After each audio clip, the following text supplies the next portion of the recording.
So he goes to get a different perspective on a story. He asks one of the umps who's been doing this for a few years, how do you tell the difference in that split second between a call and a stroke? And the ump says, I just call it like I see it. Now the difference between his answer and what the first guy said is that the somewhat seasoned ump understands that he's a participant in this, that he has his own perspective. He's not calling like it is because it's whatever it is. He's calling like he sees it. He knows that he's standing where he is, looking at what he's looking at. So he knows that his view is getting included in the call that's happening. Same thing was happening back in ancient China. The man goes to visit his neighbor again, and he says, so what's going on now? And the old farmer says, well, last night my wonderful son was repairing the corral fence, and he fell off of the ladder, and he broke his leg. Oh, wow, that's bad news. The old farmer says, bad news, good news, who can tell? Because he was holding to that same idea, that this too is good, this too is God, this too is for me now, and I demand to see the blessing. And he was just accepting that, and he was living in that space. And that continued. A couple of days later, the man went back to visit his friend the farmer again, to check up on what's going on. Just, tell me what's new, what's going to happen. And the old farmer says, well, yesterday the army came through drafting conscripts to go fight in the war. And they would have taken my son, except he had a broken leg. And the guy says, wow, that's great news. And the old farmer is wondering, wither in thine philosophy, not gotten anything yet? He says, bad news, good news, who can tell? Because from our perspective in the middle of it, we can't always tell. We don't always know what's going on. So, my friend Dave and I were in the process of going through ministerial training and creating the New Thought Philadelphia spiritual community.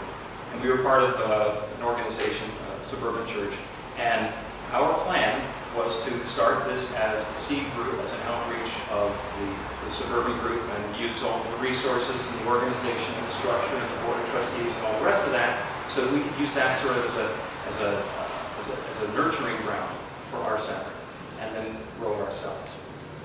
And it turned out last December that that wasn't going to work, and we found out about that by being dismissed from our duties at the church. And we both had an opportunity to go through the process of questioning wither thine philosophy, and stamping our foot and wondering what was going on.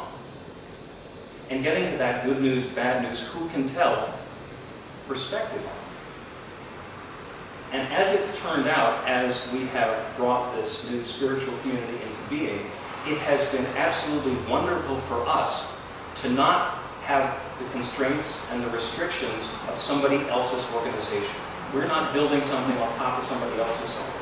We have started with our own foundation. We had to begin by digging in the dirt to make that happen.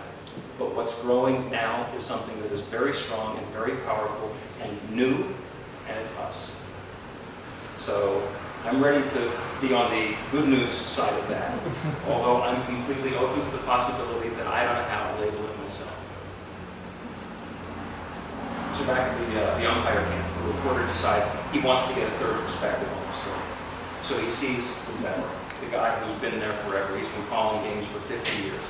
Still got a sharp eye, but he kind of walks on shore because he's been leaning over the catcher's back as well as he has.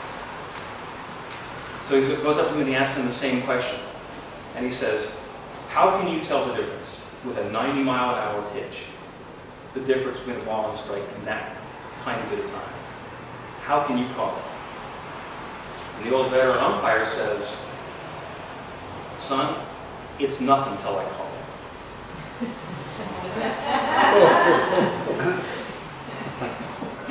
He pointed out that he was fully part of the process, because it's the pitcher's job to pitch, and it's the catcher's job to catch, and it's the batter's job to swing or not to swing.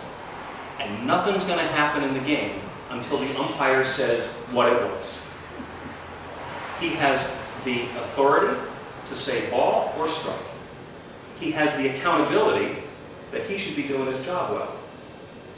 So he has to do that to the best of his ability. But he completely embodies that and says, it's nothing until I call it.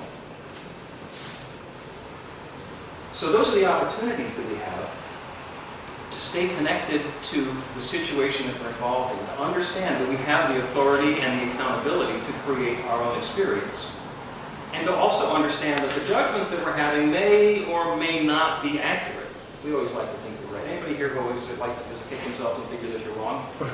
There's a different group that you can get involved with. Most people here, we want to be right, we want to be in tune, we want to be connected. But we have that question. We're willing to question what it was that we were all about. So when a situation comes along in your life and you have one of those opportunities, you get to choose.